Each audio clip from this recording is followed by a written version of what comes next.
the game is difficult. In fact, it's downright hard. But the thing that really puzzles me is how you shuffle those cards on Card Sharks. And here's the host of Card Sharks, Jim Perry. Thank you, Jan. Thank you very much. Welcome to Card Sharks. Happy to have you here with us in the studio. Thank you for joining us at home. Well, thank you. Well, that poem, that's not the only person. We thank Rosalie Strange of Liberal, Kansas, watching us KAMR-TV, Channel 4, for the opening poem.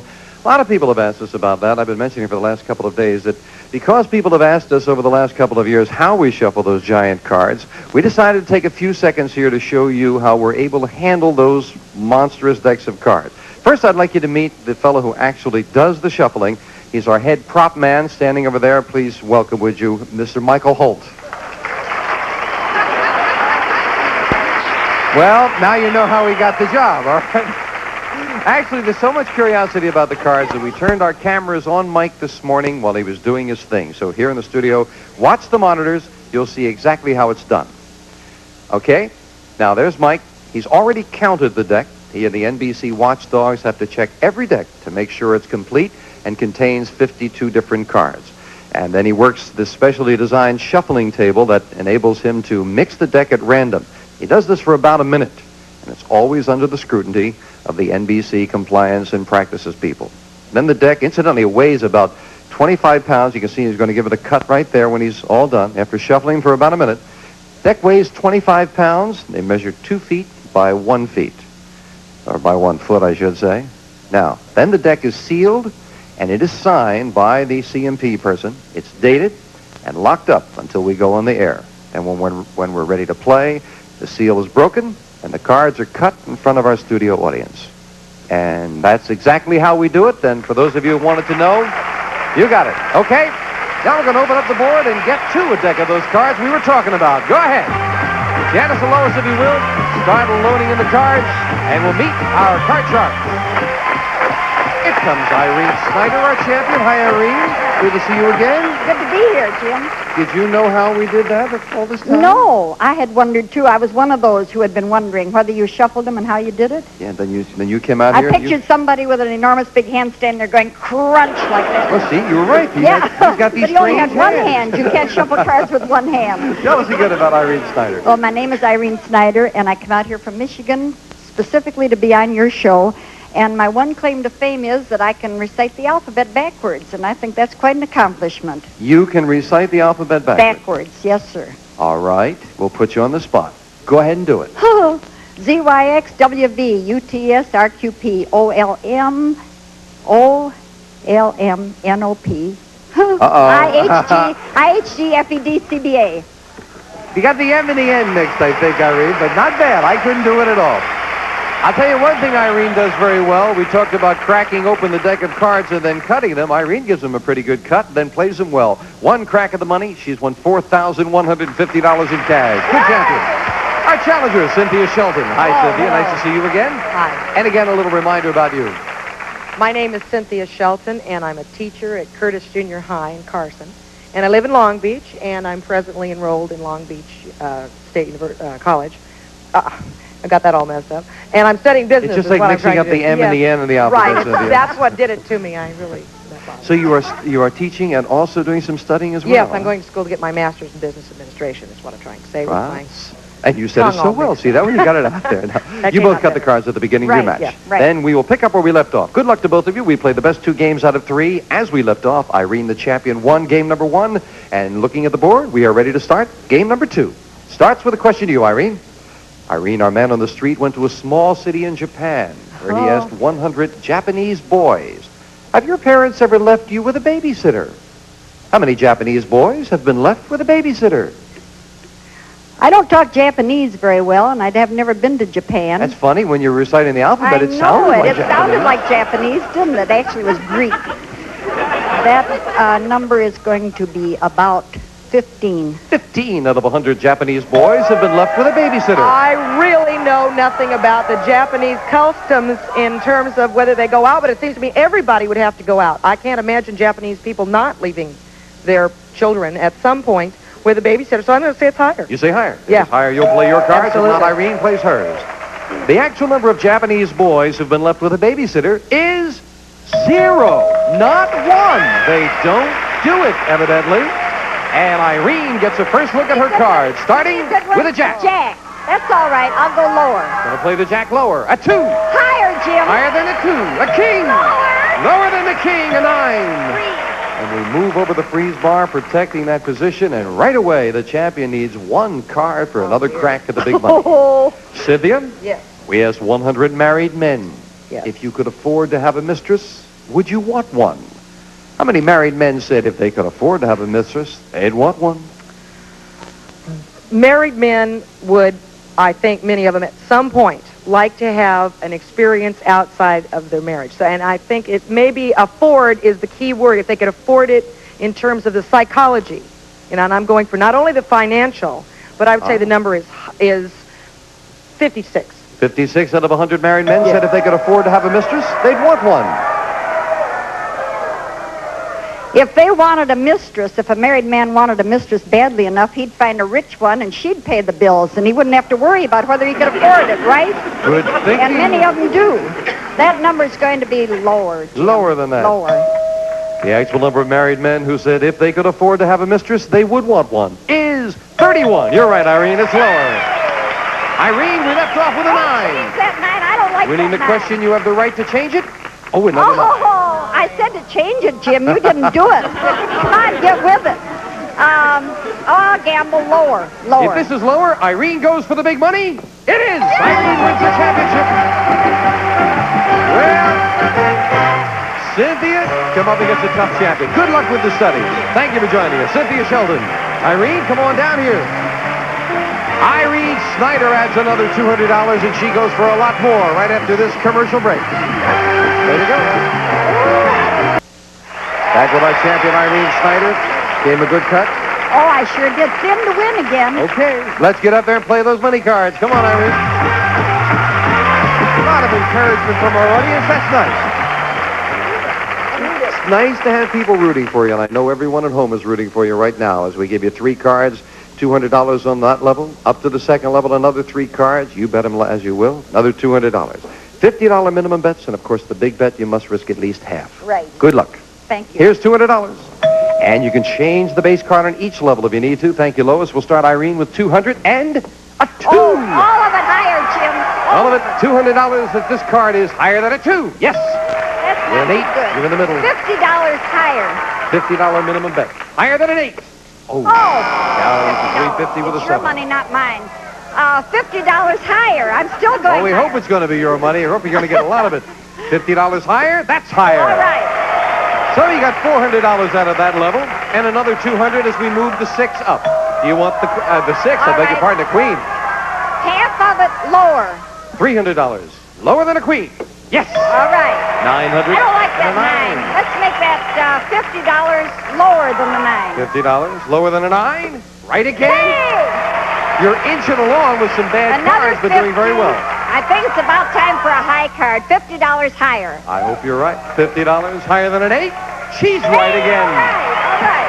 Well, looking at this with a 7, 2 8s, and a 9, to come out of it with $1,000 is very good. And now, most importantly, do you want the queen for the big bet? I'm going to go half of it lower, Jim. You're going to play the queen Yes. and bet half of it. Half of it $500. That this is lower than a queen. It is $1,500 with some not too good a cards, Irene. Very nice. Very nice.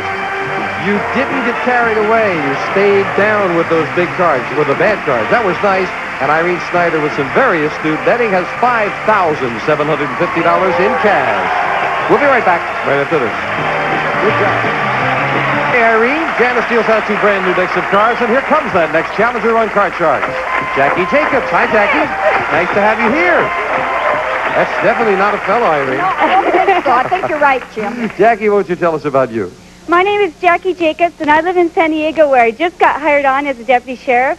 And I hold the World Book record for roller skating across the United States, coast to coast, in 37 days. Wow. Really? Yes! Mike. Hey, that beats saying the alphabet backwards, doesn't Yeah, that definitely beats saying the alphabet backwards. What prompted you to decide to go after a record like that? That's hard.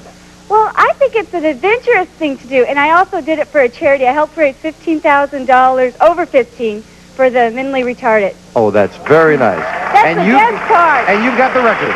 Yes, I'm in 1980 Guinness Book of World Records. Oh, good. Jackie, you cut the cards? Great. Yes, I did. Well, I'm going to skate on over here and let's start the go match. ahead. 37 days. My goodness. Wow. Irene, starting with a question to you. And, Jackie is now your, what, an assistant? What are you, a deputy sheriff or something? I just got hired on. I haven't started yet. Behave yourself. All right. This might be a very interesting question for you, Jackie. But the question's going to Irene. Irene, we asked 100 police women, have you ever frisked a man? How many police women have frisked a man? Well, if they haven't, they certainly have missed a great opportunity.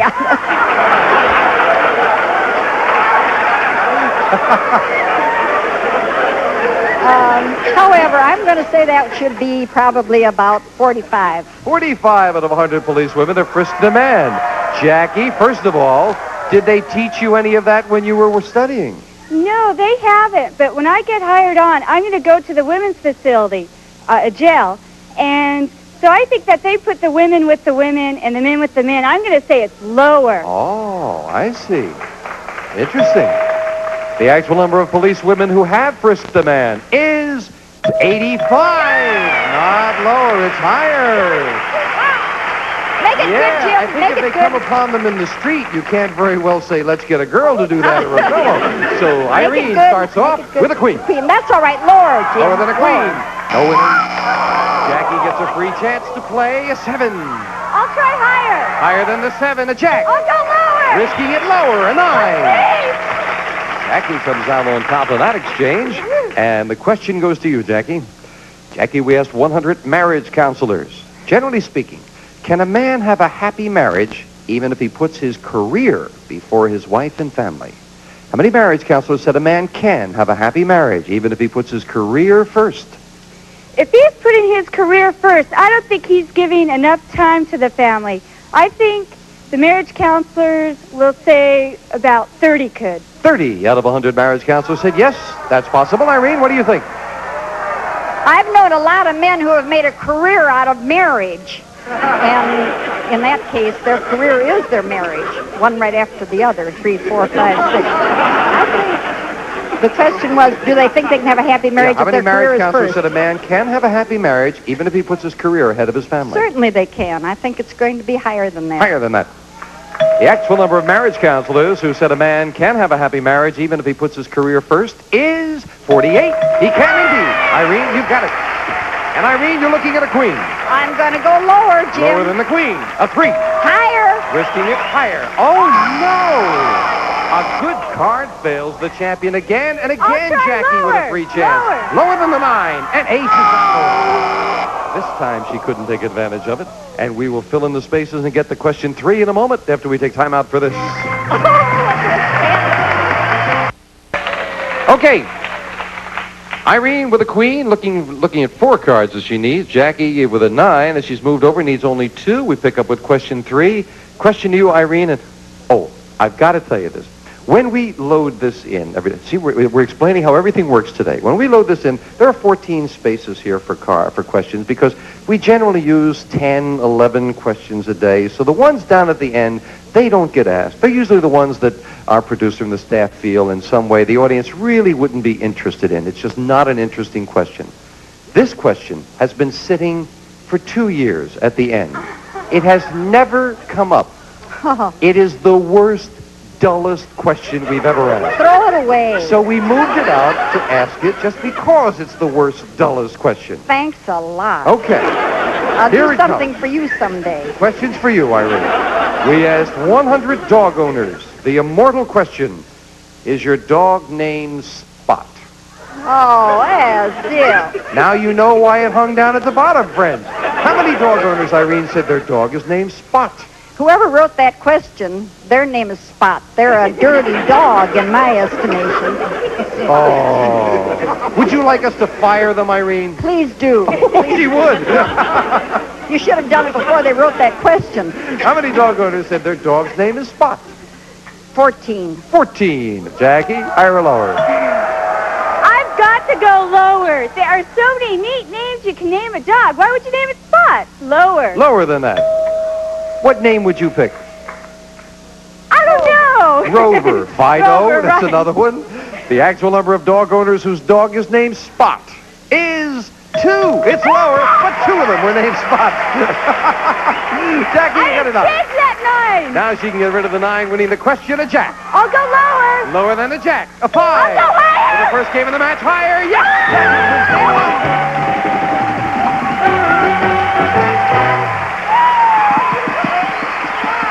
Jackie will never get mad at a question about a dog Spot now. She liked that question. Yes. Janice is dealing out same 2 decks of cards with the next cards off the top of the deck. And we'll start game 2 with a question to Jackie.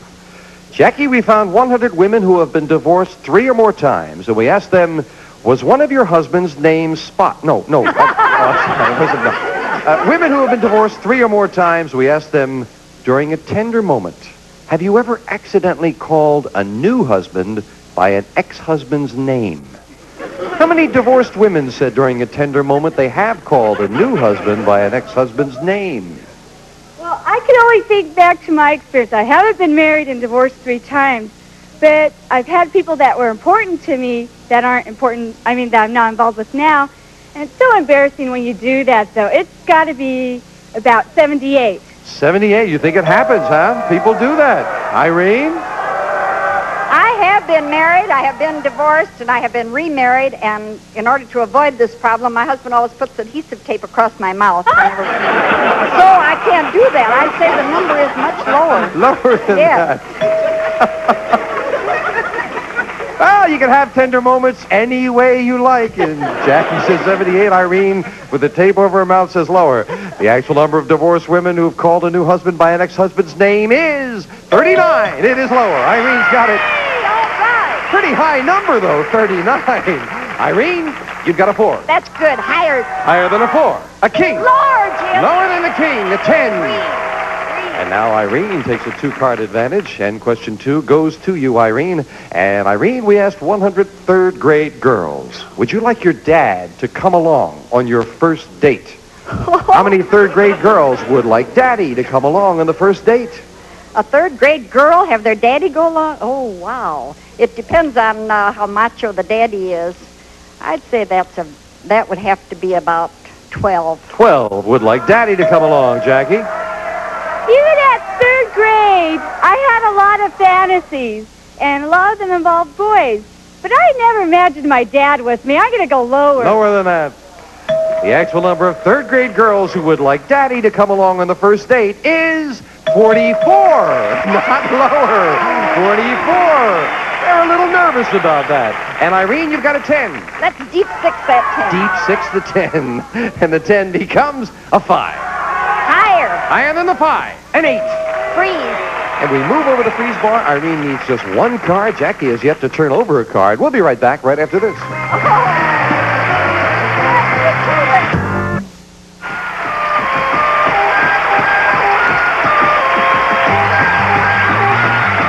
John thinks he's a monster truck. His girlfriend says he's a subcompact. His ex thinks he's a wreck. Susan says she's a blonde. Her best friend believes her. Her boyfriend knows better. Bill claims he's full of life. His girlfriend thinks he's full of passion. His ex says he's full of something else. All new Three's a Crowd. Find out who knows you best tonight at 9:30 Eastern, 6:30 Pacific.